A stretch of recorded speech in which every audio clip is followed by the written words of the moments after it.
Okay. Okay. Hello. This is me. Um, this is oh, I'm about to choke. Okay, hold on. Oh, okay. Hey.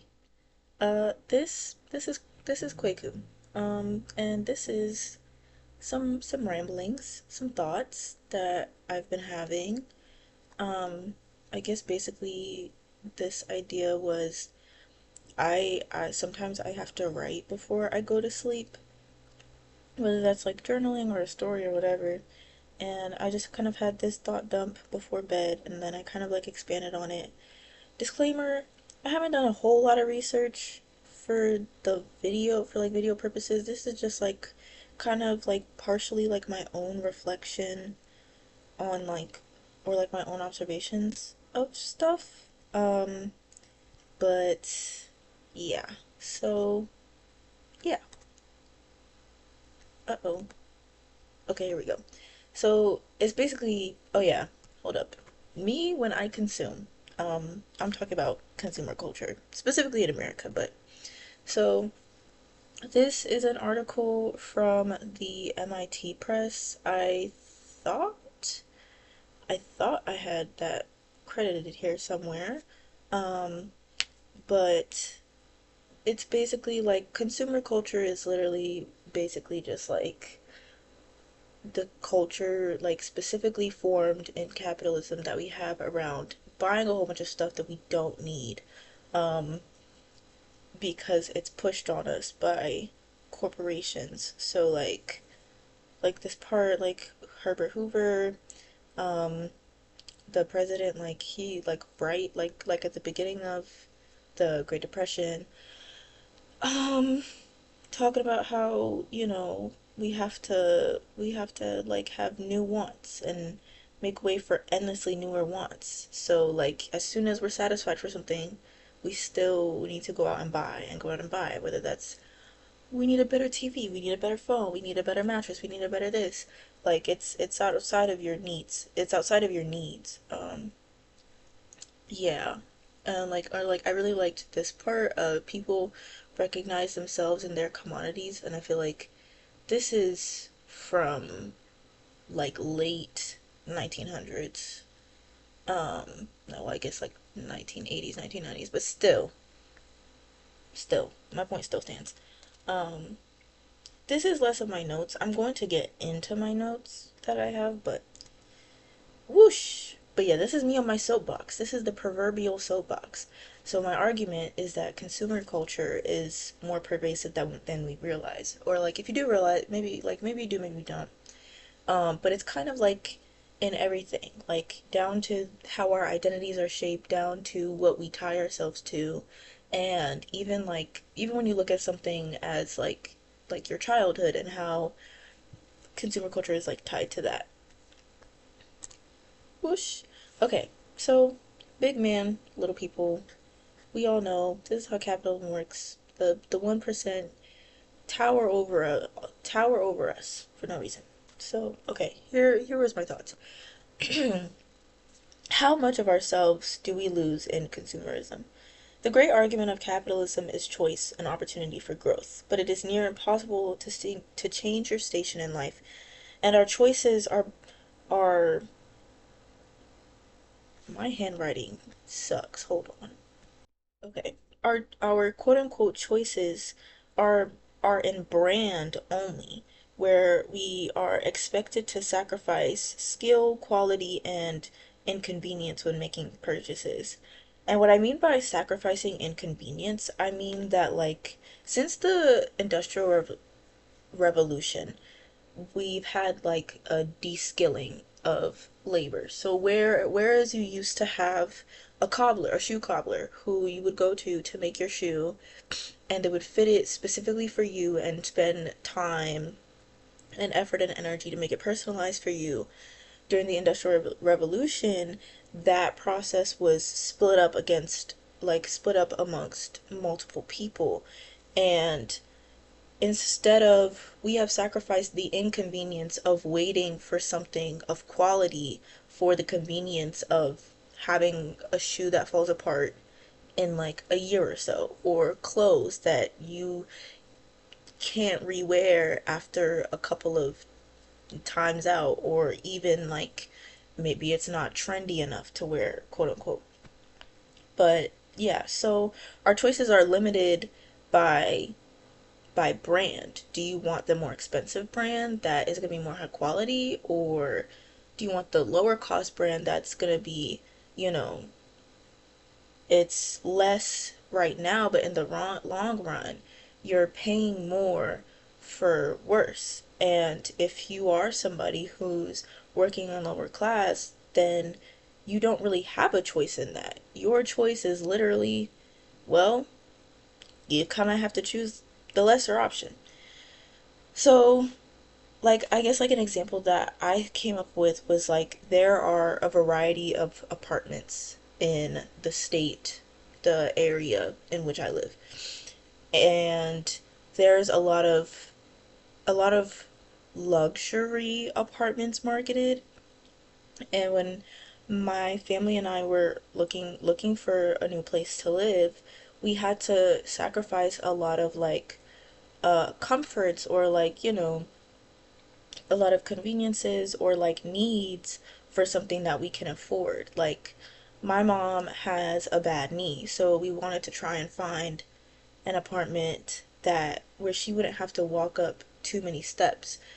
But we unfortunately had to sacrifice that because it wasn't something it wasn't something that we could afford. Like, most of the apartments that have elevators have a monthly price of like 2,000 and over. So that's just kind of like an example of that. So it's like you have a choice, but how much of a choice is it really? And that was kind of like my point of what I was thinking of.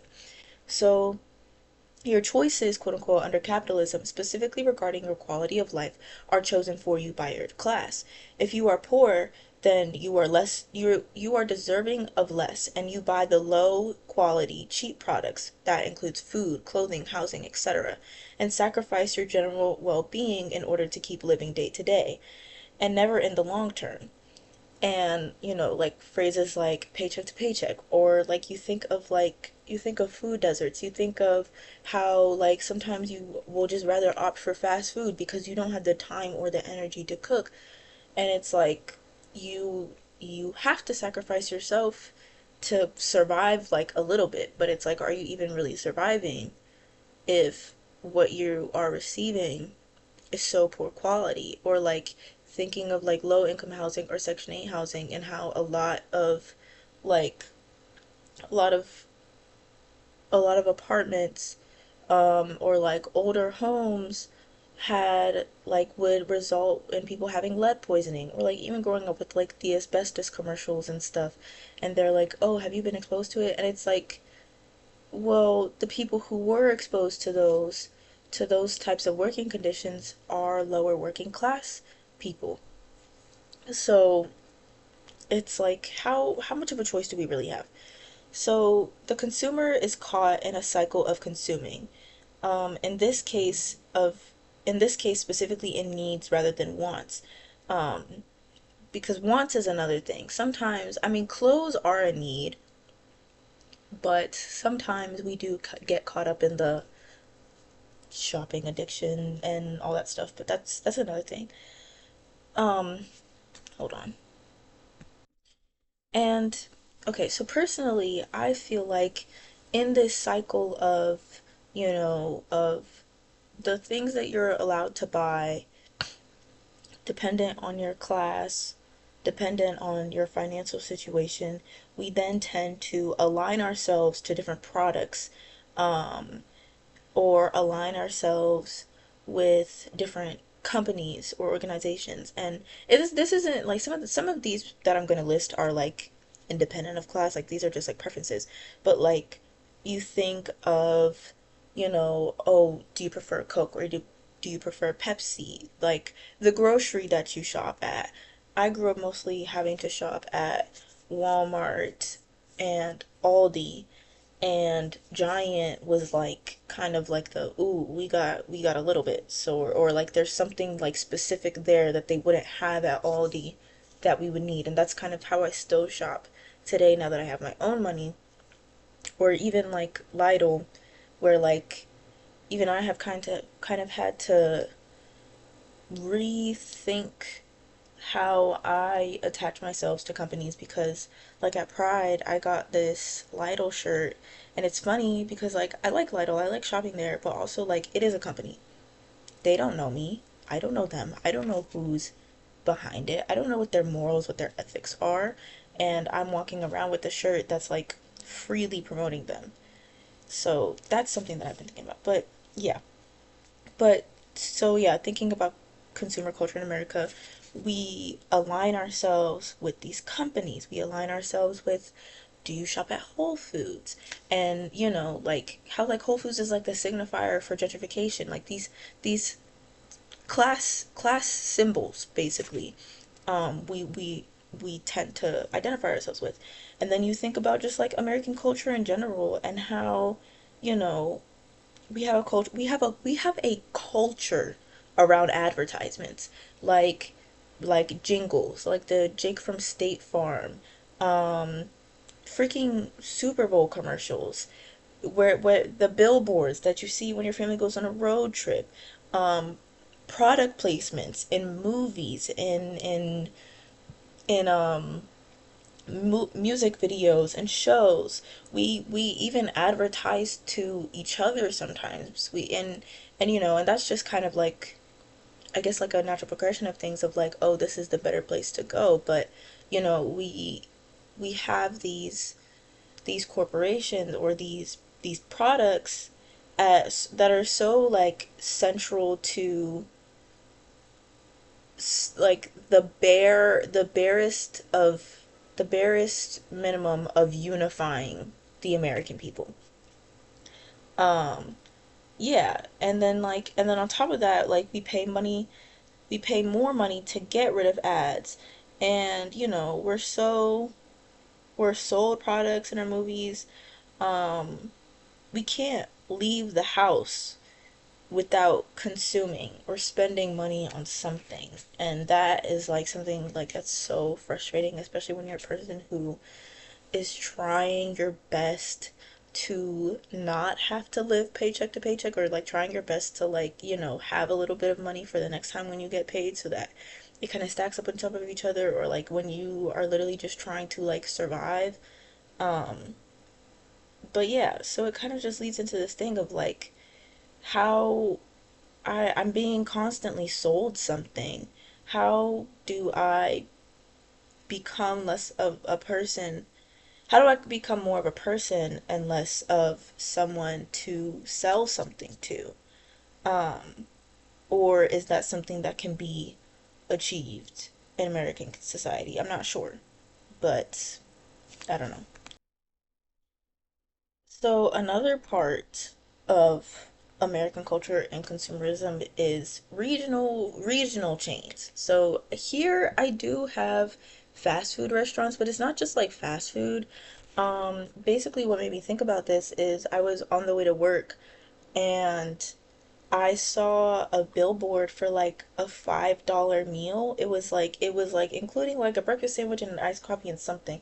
And I thought it was a Dunkin' Donuts advertisement, because I had gotten one of those before work one time because I hate spending money, and it was $5. But it was a Wawa ad. And I was like, okay, that's a weird competition, because I've never really seen Wawa and Dunkin' Donuts as like at odds with each other. But then it made me think again of American culture and regional culture, and how regional culture, or at least regional identity, is tied to these corporations. So like the Mid-Atlantic and Wawa, like, you know, Maryland, New Jersey, Pennsylvania, there's Wawa in these areas like over here. But if you go further south, I think they have like Buc-ee's and stuff. And I know specifically up in like Pennsylvania, New Jersey, up here too, they also really like Sheets. Like it's so much to the point where there's like people who call themselves sheets freaks. Like that they're so in love with this entity, this brand, that they've aligned themselves with it. And it's like, oh, well, I'm from here, so this is me showcasing where I'm from. I feel like another good example is Marylanders and Old Bay, and I am also guilty of this. But like, and it's weird too because I don't put Old Bay on a lot of stuff. But if you put Old Bay on like a clothing item or something, or like if you put it, like I think like I tried Old Bay caramel ice cream or something at this one place, and I was like, dang, like I love Maryland. I love Maryland. And it's just like, it's just really weird. It's just really weird to align ourselves not with like a shared, you know, like a festival or, some type of practice. And I feel like that also just comes with living in a country like America where it's not built on like shared values. It's literally it's built on basically the basis of capitalism, which was slavery and the oppression of others and the subjugation of others. So we have no choice but to align ourselves with the oppressor, with the people, the companies that do kind of suppress and push us down. Like, I don't know how she treats their workers. I don't like I haven't done the research on that, but I'm pretty sure that they're not getting paid more than minimum wage to make the food that people are calling themselves freaks over. You know what I mean? Um, So like, you have like cookout, like the South and cookout. There's like one cookout in Maryland, but I know like when you go to Virginia, when you go to like North Carolina, South Carolina, like cookout, Bojangles is also up here. But Bojangles, I hate Bojangles though. Like I hate Bojangles. Whataburger, In and Out. I feel like In and Out is another good one, like if you're like in Cali or like the West Coast. Um, but yeah, and then these are like other ones that I was thinking of. So like Piggly Wiggly is like Piggly Wiggly. It's so stupid. It's a southern grocery chain, and it's like it's yeah. So like yeah, this is where I had like the Wawa and the Sheets, like so the Mid Atlantic kind of gas station food stops like I like Wawa. I like a good sizzly, you know. Um but also I don't know how I feel tying my regional identity to it. Like that just makes me the more I think about it, the more it makes me feel um uncomfortable. So yeah, like, California and In-N-Out more and more. Sorry, I'm like looking at my notes. But yeah, our cultural landmarks are rarely ever tied to something that's important to us or something that's tangible or meaningful in our daily lives outside of maybe memories we made with other people. And these things can happen anywhere. Um, it's not like you might be, maybe you're attached to Sheets because that's where you went with your friends every day after school, or, like, oh, or you might be attached to Waffle House because after every theater show, you and your friends went there. But even then, the root of that isn't the corporation itself. It might not even be the food. It might not even be the quality of the food. It's the people. It's the people that you're around. It's the memories that you're making, the experiences that you're making. So other people enrich our lives, not corporations, but we tie these good feelings to these corporations. And I find a lot of discomfort in that, and or like a lot of discomfort in thinking about that. Another part of our identities I feel like we sometimes tie ourselves to are like the stores that we shop at, the brands that we shop at, like, rich people or people who try to present at rich, and their attachment to like luxury brands like Prada, or like I don't know. I know that there's brands that I don't even like know about because that's how out of reach they are supposed to be for me. But I thought mostly about like people who are super like ooh, I love TJ Maxx. Like I always go to TJ Maxx. I shop there all the time and it's like, dang, all the time? Like every day or like every week at least? Like I'm sure you don't need that much new stuff. And like I said, like this is not to be like critique, or I guess I didn't say that. This is not to critique. This is to critique people. This is to like for us to critique ourselves. But also like I'm guilty of stuff too. Like we all are. Like I love Ross. I do. I like going to Ross. I like knowing that I can find something affordable there. But also I know that I have a problem that if I step into there, I feel the need to buy something. Like, and I feel like that's like with most places. And, we tie ourselves to like the brands that we wear and we're either I think the problem with tying ourselves to these corporations or to these brands, like I think specifically these fast fashion brands like TJ Maxx, like Ross, and especially like Fashion Nova and Shein, is that we are either aware we're either blissfully unaware of their business practices or we are knowledgeable of the labor that they use.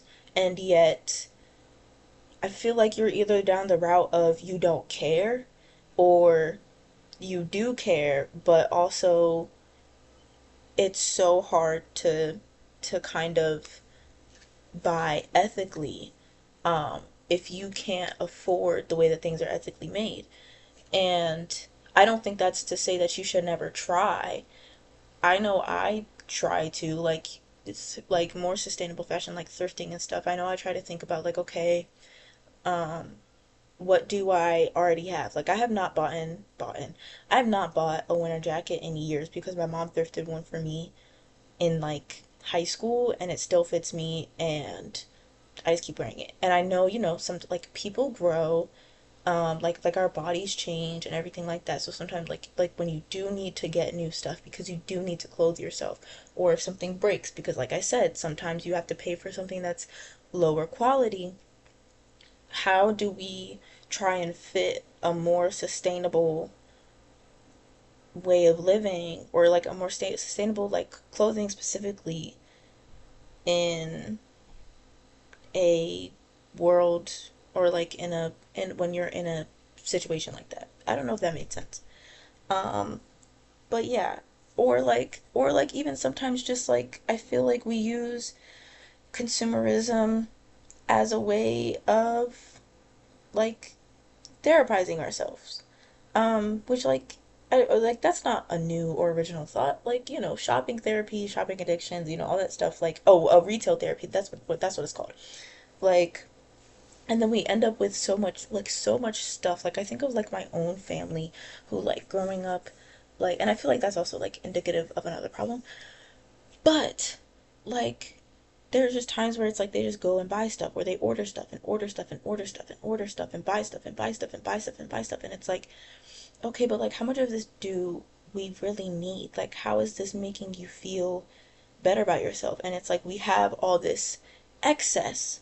A lot of that like we have a lot of excess a lot of excess and none of like the wealth.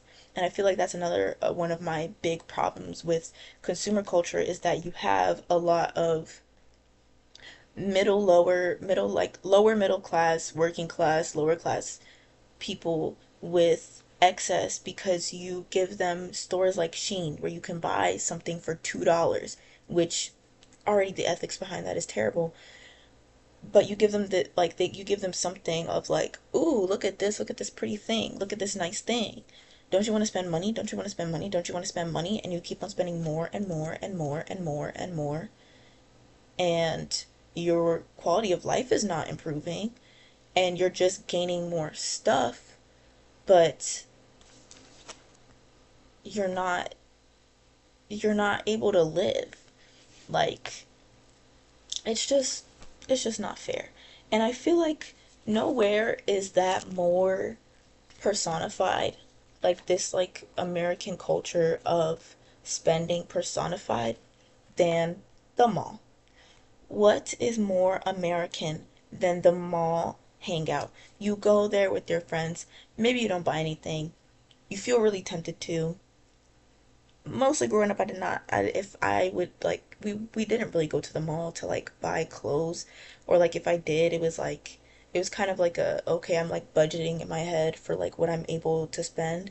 Um, but you're surrounded by stores. You're surrounded by kiosks of people trying to sell to you, and it's so like it's just so this is like what I mean by what like it's just so ingrained in our culture, in like in our culture to consume, to buy, to say, this looks so nice, I need this, but you don't really need it. And once again, like, I am also guilty of this. I like online window shopping. I do like going to the mall to just kind of like walk around. I also don't like going to the mall because it's really overwhelming. Um, but yeah, and then, like, it's not like I'm saying like don't buy stuff necessarily, but I just think like we could definitely like re-examine where we are spending our energy on, or spending our like our time, and like, or how much of ourselves are we tying to I like this thing, but it's not something super personal. Yeah.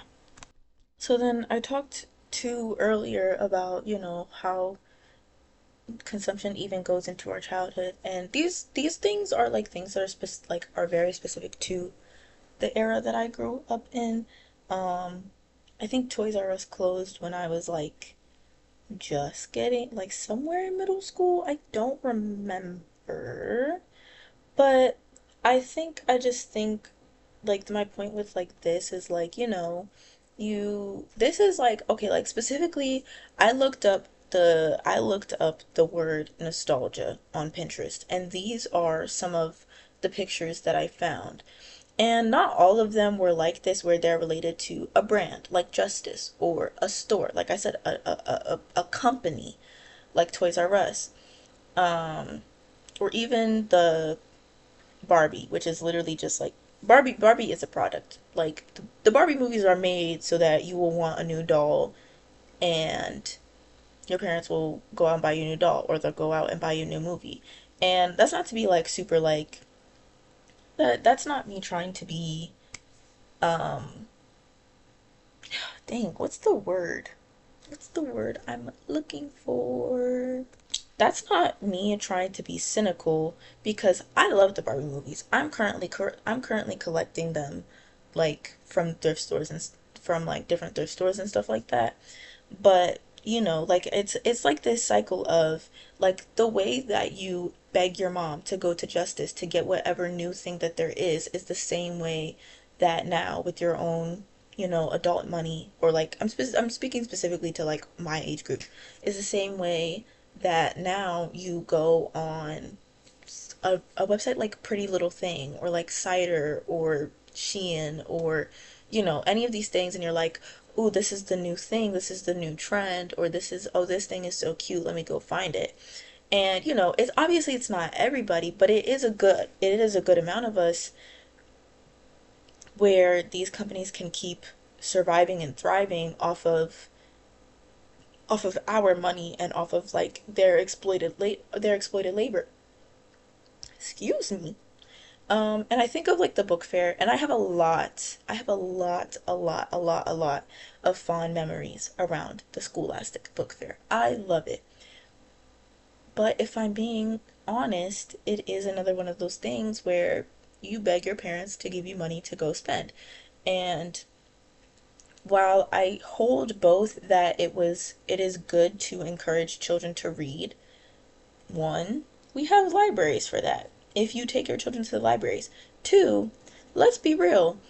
A lot of our friends were stealing, and they were not stealing the books. They were stealing the little like posters or the candies in the front, or like the erasers and stuff like that. Or like if they were buying something, it was like that.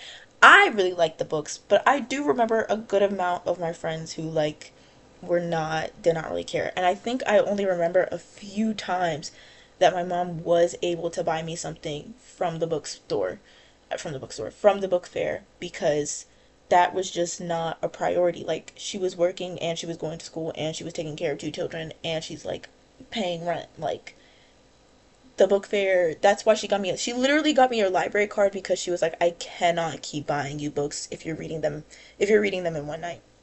And I think too of like the DS games and like how you have to keep buying those. I don't know how much they were. I didn't have a DS. My brother had one and we only had Mario Kart on it.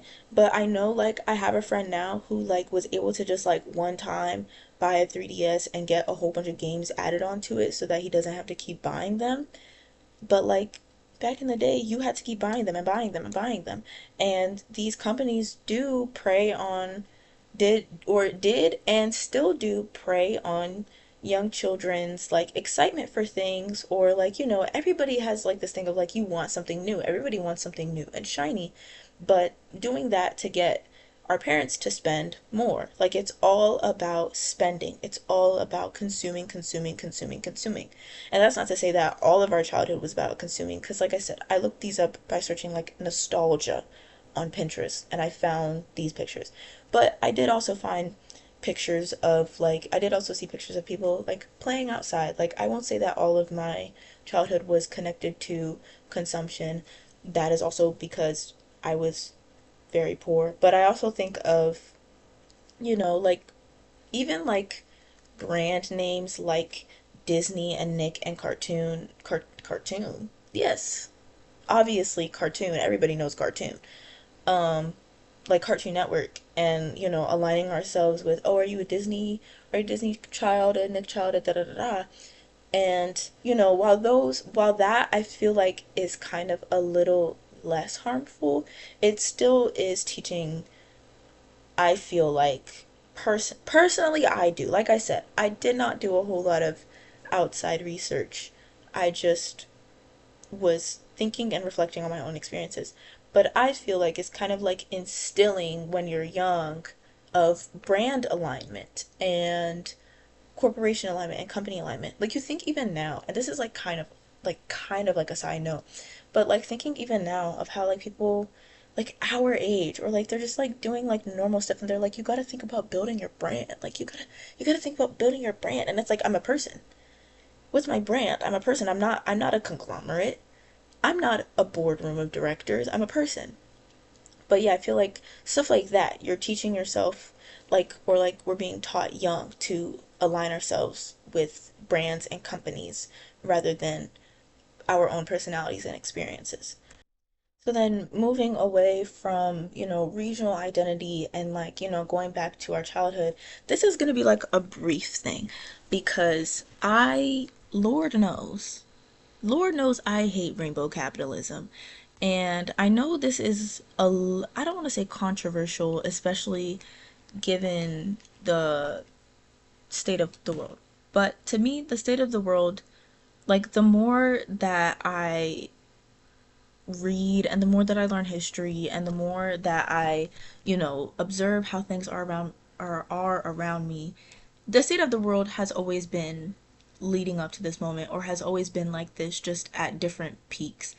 But my point is, well, I was saying that because, rainbow capitalism has kind of dialed back a little bit, and I know that a lot of people have mixed feelings about it. I think I more so feel a little relieved. I don't know if relieved is the right word, but it's I think it's important to realize, like, you know, aligning ourselves, like aligning our queer identities, or seeing ourselves in like multi-billion dollar industries and brands is not what will lead us to liberation, with like within our communities, outside of our communities, whatever. Like, it's not going to lead us to acceptance, because our acceptance is conditional upon money. If it is profitable like it was 2 years ago, for Target to like change their logo to a rainbow and have like a pride collection every month and da da da da da, then they're going to do that, and our visibility will be dependent on that corporate will be dependent on that corporate approval. I forgot the word I was thinking of. Who cares? But if you move it back to like, like today, or even like, I don't know, I guess like a couple decades ago, if it's not profitable to cater to queer people, then you're not going to do it. So, like, rainbow capitalism has always been harmful because it has always been dependent upon how profitable we are. And I do not think that my identity is something that I want people to profit on. I don't see myself, and I don't feel attached to like the brands here. I don't feel attached to Apple or AT&T or Gap or Coca-Cola or American Airlines or whatever to make me feel like I am not a second class citizen of this world. I know that I am real and I know that I am valid because of, like I said before, like the people around me, my community, like the real life relationships that I have made, and the affirmations that I have gotten from queer people around me, from my queer ancestors, from looking back at like actual queer liberation movements, and seeing what they've done, what they've asked for. And actually, I think I'm going to play the Sylvia Rivera clip because she words it very, very, very, very well. Can you introduce yourself? My name is Sylvia Rivera. I'm co-founder of Street Transvestite Action Revolutionaries, which is now Street Transgender Action Revolutionaries.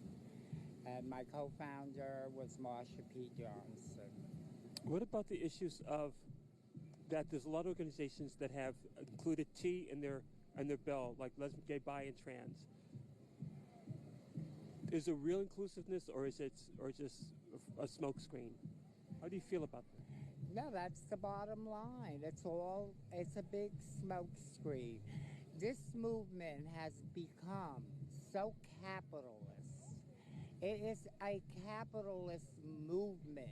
I see this movement becoming a straight gay movement that only believes in that almighty dollar. Now, what kind of logic is this? I don't understand. We do not owe the straight community a damn thing, so why should we be giving them our money? I feel highly offended. So, what is the purpose of us? Not us, because this is no longer my pride. I gave them their pride, but they have not given me mine. But what is the purpose of them celebrating their pride and giving straight people who still really don't accept the community, the gay and lesbian community, for what they are, but they want that almighty dollar back?